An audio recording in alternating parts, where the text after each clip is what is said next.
বালু ভরাট যেখানে নদী আছে, বালু ভরাট সেখানে কিন্তু কারা কাজ করতেছে? সেখানে কাজ করতেছে সরকারি লোকেরা কিন্তু। কার্যক স্যার ডিসি সাহেব জড়িত আছেন, এসপি জড়িত আছেন, ইউএনও জড়িত আছেন, এসি ল্যান্ড আছেন, এডিসি ল্যান্ড আছেন, তাহলে থানা আছেন। এই যে একটা কর্মযজ্ঞ, আপনি চিন্তা করতে পারেন না যে বালু ভরাটে কত টাকা আসতে পারে। একটা ঢাকা ইউনিভার্সিটি থাকে না, ঢাকা ইউনিভার্সিটিতে এখানে একটা দল, অন্য ইউনিভার্সিটি করেইনি, যেখানে সর্বশ্রেষ্ঠ বিদ্যাপীঠ আমরা লেখাপড়া করেছি সেখানে, আমরা দেখেছি। মামুন ভাই লেখাপড়া করেছে, আশরাফ যদিও করে নাই, অন্য যেটা করেছে দেখেছে তো। এখন প্রশ্ন হলো বিশ্ববিদ্যালয়তে কি হচ্ছে হবে, নির্বাচন যখন দিয়েছেন, প্রতীক দিবেন না, বলে দিয়েছেন করেন আপনারা, যাওয়ার তাই হবে। এই সুযোগে যেটা হয়েছে দেখেন, ওই যে এমপি সাহেব যিনি হয়েছেন, যিনি মন্ত্রী হয়েছেন, হুইপ হয়েছেন, বা দলের বড় নেতা, তিনি তার আত্মীয়কে নিয়ে এসেছেন, কেউ কন্যা নিয়ে এসেছেন, কেউ ছেলেকে নিয়ে এসেছেন, ভাইকে নিয়ে এসেছেন, নানান কেলেঙ্কারি। কেন নিয়ে আসি? যে কোনো ব্যক্তির টাকা হওয়ার তিনটি পথ আছে মূলত। একটা হচ্ছে বৈধ পথ, ব্যবসা বাণিজ্য করবেন। আরেকটা হচ্ছে অবৈধ পথ, ব্যবসার ভিতর ২ নম্বরই করবেন। আরেকটা হচ্ছে সুপারিশ, যেটা বলে লবিস্ট, এটা একটা পথ। তো বাংলাদেশে এখন সবচেয়ে বড় ব্যবসা হচ্ছে লবিস্ট, সুপারিশ, তদবির এবং ঘুষ, অবৈধ ইনকাম। এখন আপনি আসেন চেয়ারম্যানদের কথা বলছেন, যারা দাঁড়িয়েছে তারা কেউ, সবাই দেখেন সবাই ব্যবসা করে, লোকাল ভিত্তিক করে, জাতীয় ভিত্তিক করে, আঞ্চলিক ভিত্তিক করে, এবং যে যেখানে ব্যবসা করতে সেখানে কর্তৃত্ব আছে। এই যে কর্তৃত্ব প্রশ্ন আসছে, কিন্তু ব্যবসাতে কিন্তু কর্তৃত্ব থাকে না, ব্যবসাতে থাকে কম্পিটিশন, ফেয়ার কম্পিটিশন।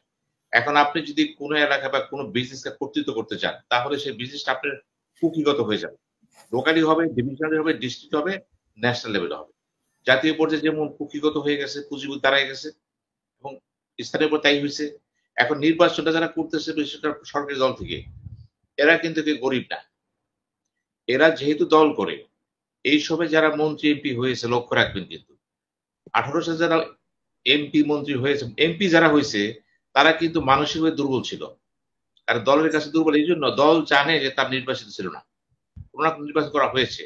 এবং 24-এ যারা হয়েছে একই অবস্থা হয়েছে।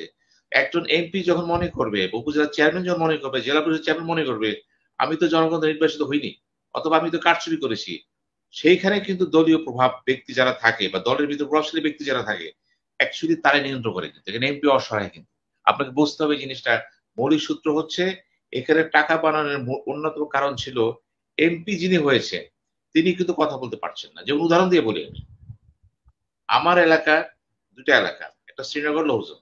তো শ্রীনগরের এমপি কে হলেন মাহিবি চৌধুরী। তো মাহিবি চৌধুরীর যে দল, ওটা কিন্তু আপনি বাটি চালান দিয়ে পাবেন না। তিনি কিন্তু এমপি হয়ে গেলেন। কে বানাইলো? আওয়ামী লীগ বানাইছে তাকে, খেয়াল করবেন। আওয়ামী লীগের লোকজন যখন তাকে এমপি বানাইছে, তিনি কিন্তু মূলত কোনো কাজ করতে পারতেন না। আওয়ামী লীগের সভাপতি যিনি ছিলেন উপজেলা লেভেলে, দুইটা বা ইউনিয়ন, তারা তাকে নিয়ন্ত্রণ করতেন, এবং তিনি কিন্তু বিরোধিতা করতেন। কেন করতেন না? তিনি জানতেন তিনি তাদের ভোটে, তিনি তাদের চেষ্টার জন্য তিনি এমপি হয়েছেন, এবং এখানে বিরোধিতা কার সাথে করবেন সে? তার তো লোক দল নাই। এই সমস্ত ক্ষেত্রে দেখেন, ওই সমস্ত এলাকায় যেখানে এমপিরা দুর্বল ছিলেন বা অন্য দলের ছিলেন, তারা কিন্তু কাজ করতে পারতেন না। আমরা দেখেছি তো প্রত্যক্ষভাবে, অটোমেটিক্যালি যেটা হয়েছে, এমপি সাহেবরা যেহেতু এমপি সেই সেন্টিমেন্টে ছিলেন না, সেই ইমেজে ছিলেন না, তারা একটা ভয়ঙ্কর অবস্থা থাকতেন। ওই সমস্ত এলাকায় যারা মোটামুটি কর্তৃত্ব করত, বা আমরা যেটা বলি, যারা একটু শক্তিশালী লোক ছিল বিভিন্ন বলয়ের থেকে, তারা নিয়ন্ত্রণ করত। তাদের কাছে কিন্তু হাট বলেন, বাজার বলেন, ব্যবসা বলেন, থানা বলেন, সব জায়গায় কর্তৃত্ব ছিল কিন্তু। এবং এখন যে ব্যবসাটা বাড়ছে বাংলাদেশে, যেমন ধরেন বালু ভরাট, বালু ভরাট যেখানে নদী আছে, বালু ভরাট সেখানে কিন্তু কারা কাজ করতেছে? সেখানে কাজ করতেছে সরকারি লোকেরা কিন্তু। কার্যক স্যার ডিসি সাহেব জড়িত আছেন, এসপি জড়িত আছেন, ইউএনও জড়িত আছেন, এসি ল্যান্ড আছেন, এডিসি ল্যান্ড আছেন, তাহলে থানা আছেন। এই যে একটা কর্মযজ্ঞ, আপনি চিন্তা করতে পারেন না যে বালু ভরাটে কত টাকা আসতে পারে। আমি আমি ব্যক্তিগত দেখেছি, ২ দেখেছি তো। এখন কি করা যায়? বালুর সাথে, বালু ব্যবসার সাথে আমরা বালু দখল নিয়ে আমরা শিক্ষামন্ত্রীরও কথা শুনেছি, দীপুমনির, মানে যে ওনার আপনি যেটা এলাকায় যে চেয়ারম্যান। আপনি যেটা শুনেছেন আংশিক শুনেছেন। ওই চেয়ারম্যান তো আমার নিকটের লোক। মঞ্জুর ভাই তো আমার খুব আপন, নিকটের লোক তো। আমি তো ঘটনা জানি কেমনে কি হয়েছে। এবং তিনি আমাকে বলেছেন। শুধু তিনি না, নদী কমিশনের সব মেম্বারই তো আমাদেরই লোকজন। তো এখন প্রশ্ন হচ্ছে যে কি কারণে টাকাটা আসে? টাকাটা আসে বিভিন্ন কারণে আসে। চাঁদা দিয়ে আসে। আপনি যদি চাঁদাবাজি করেন, আসে। ড্রাগস এর ব্যবসা হচ্ছে, আসে। নানান অবৈধ ব্যবসা আসতেছে। টাকা বাংলাদেশে যদি ক্ষমতা থাকে, আপনার শক্তি থাকে, কোনো ব্যাপারই না। টাকা তো উঠতেছে। এই যে বলে টাকা ওরা টাকাটাও নেয়, এখন টাকা সব জায়গায় উড়ে, কিন্তু গ্রামে উড়ে, এবং গ্রাম পর্যন্ত কিন্তু ড্রাগ চলে গেছে। খেয়াল করবেন, কারা করতেছে, কিন্তু কে নিয়ন্ত্রণ করতেছে? নিশ্চয়ই বিএনপি করতেছে না, জামাত করতেছে, জাতীয় পার্টি করতেছে না, পাত্তাই নেই। তাহলে যারা করতেছে, এখন যেহেতু সরকারের দুর্বল নীতির কারণে সরকার ঘোষণা দিল উপজেলা নির্বাচন দিবে, ভালো কথা। নির্বাচিত কি করলো? প্রতীকটা বাদ দিয়ে দিল। প্রতীকটা কেন দিয়েছিলেন? তখনও কিন্তু আমরা বিরোধিতা করেছিলাম টকশোতে, যে প্রতীক দিয়েন না, লোকাল গভর্নমেন্টে দিবেন না। দিল, আবার বাতিল করলো। তার কি হয়েছে? সরকার যেটা মনে করতেছে সেটাই আইন। জনগণ কি ভাবলো না বলো তোয়াক্কা নেই কোনো, এগুলি এক পয়সা দাম নেই। এখন আপনি আসেন, এখন যখন আপনি বলতেছেন টাকা হয়েছে কেন, টাকা, তো স্বভাবত কারণে টাকা শুধু না, যে লোকটা দেখেন খেতে পেত না, রিক্সায় চড়তে পারতো না, শুধু গাড়ি সরকারের চালাতো। কাছে জনগণের মতামতের কোনো মূল্য থাকবে না কেন? জনগণ কি চায়, চায় না?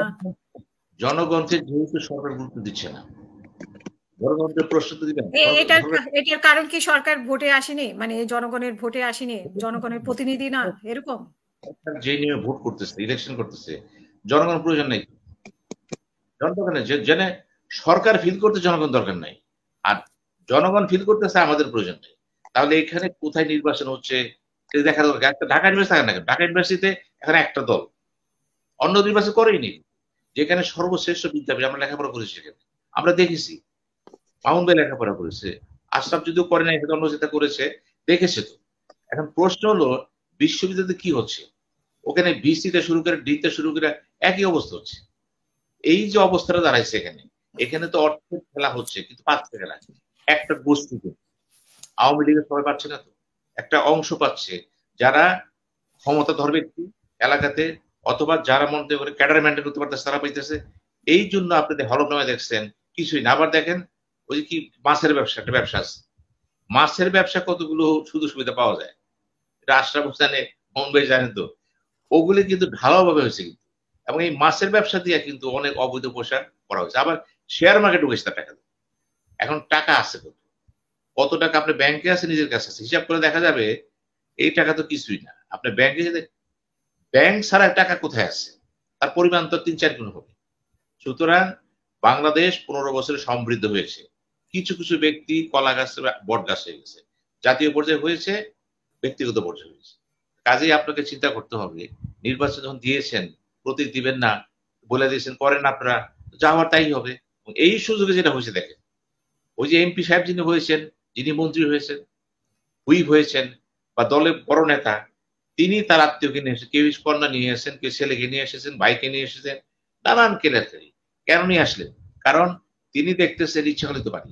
এই যে ইচ্ছা করলে পারি, এই জায়গাটাই হচ্ছে রাজনীতি নাই। যখন আওয়ামী লীগ বলতেছে, বারবার বলতেছে, প্রধানমন্ত্রী বলেছেন, আমরা দেখেছি জনাব ওবায়দুল কাদেরের সাথে শাহজাহান খানের তর্ক বিতর্কটা কি হয়েছে, এসেছে টেলিভিশনে, এসেছে পত্রিকা, এসেছে। উনি বলছেন, উনিও কড়া মেজাজ করে তিনিও বলেছেন। তো প্রশ্ন হলো, এইখানে বলা হচ্ছে উত্তরাধিকার থাকবে না, এইখানে কিন্তু আওয়ামী লীগ একটা ভুল আছে। বর্তমান প্রেক্ষাপটে না, রাজনীতিতে নির্বাচনটা কে করবে কি না করবে, নেতা করবে তার ছেলে করবে, আপনি বলতে পারেন না তো। যদি ছেলে জনপ্রিয় হয়, যেহেতু এখন সময়টা এরকম হচ্ছে, এখন গণতন্ত্র নাই, এই জন্য কথাটা আসছে। কিন্তু মামুন ভাই এমপি হয়েছে, তার ভাই কি ছেলে কি উপজেলা আসতে পারেন না? যোগ্যতা থাকে, জনপ্রিয় থাকে, আসতে পারে যদি গণজন ভোট দেয়। এখন যেহেতু ভোটের ব্যাপার নাই, সরকারকে এখানে কেউ নাকি বুঝাইছে, এই দেখেন এই হচ্ছে সেই হচ্ছে, ওখানে আওয়ামী লীগের অন্তর্কুন্দ, আওয়ামী লীগের দলীয় কুন্দর কারণে হচ্ছে, কিন্তু কেউ তো মানে নাই। শেষ পর্যন্ত সাধারণ সম্পাদক কি বললে, ঠিক আছে আমরা দেখবো শেষ পর্যন্ত। আচ্ছা, আপনার মুরগি ডিম পাড়তেছে, ডিম পাড়ে ভালোতে বাচ্চা হয়ে গেছে, কি দেখবেন না? এগুলো কিন্তু মুখরোচকতা হচ্ছে। প্রশ্ন হচ্ছে আওয়ামী লীগ দলীয় ভাবে যত কথাই বলে সুশৃঙ্খল অবস্থানে নাই, কিন্তু শুধুমাত্র প্রধানমন্ত্রী শেখ হাসিনার কে ভয় পায়, আর কেউ কাউকে তোয়াক্কা করে। যেহেতু ওবায়দুল কাদের সেকেন্ড ম্যান, তাকে কিছু গুরুত্ব দেয়, যেহেতু প্রধানমন্ত্রী খুব ক্লোজ। এছাড়া কি প্রেসিডিয়াম, কি অর্গানাইজ সেক্রেটারি, সেন্ট্রাল কমিটি, কি ডিস্ট্রিক্ট কমিটি, ওখানে সেই গুরুত্বপূর্ণ যার টাকা আছে, যার লবি আছে। লবিটা কেমন আসতেছে? উপজেলার চেয়ারম্যান, আমি জানি, দেখেন কোন কোন উপজেলার চেয়ারম্যান একদম ঢাকার হেডকোয়ার্টার থেকে নমিনেশন নিয়ে গেছে, হেডকোয়ার্টারে নিয়ে গেছে। তাই চেয়ারম্যান ওখানে ডিস্ট্রিক্টে জিজ্ঞেস করেনি, নমিনেশনের যে প্যাটার্নটা থাকে গণতান্ত্রিক প্যাটার্নে, ডিস্ট্রিক্ট নাম কস্তে কমিটি করা হয়েছে, কিন্তু কে নমিনেশন পাবে কি না পাবে একমাত্র একজনই জানে, প্রধানমন্ত্রী শেখ হাসিনা, আওয়ামী লীগ সভাপতি। কাগজে কলমে যাই দেখেন না কেন, বাস্তবতা হচ্ছে তার অনুমতি ছাড়া কি কোনো জায়গায় কিন্তু সেটা ঘটবে না। তিনি যে কাকে বলে দেন, তিনি বলেছেন, কিন্তু তার কথা তো আমরা দেখেছিলাম ওই বিএনপি নির্বাচনে, তখনও শুনে নাই, এখনো শুনছে না, শুনবে না, কারণ ক্ষমতার মহোদয় পেয়ে বসে টপ টু বটম। তখন একটাই কথা, আমি সব। এই যে আমি সব, গণতন্ত্র কি, জনমত কি, কিছু তোয়াক্কা করি না, আমি যা বলি তাই হবে।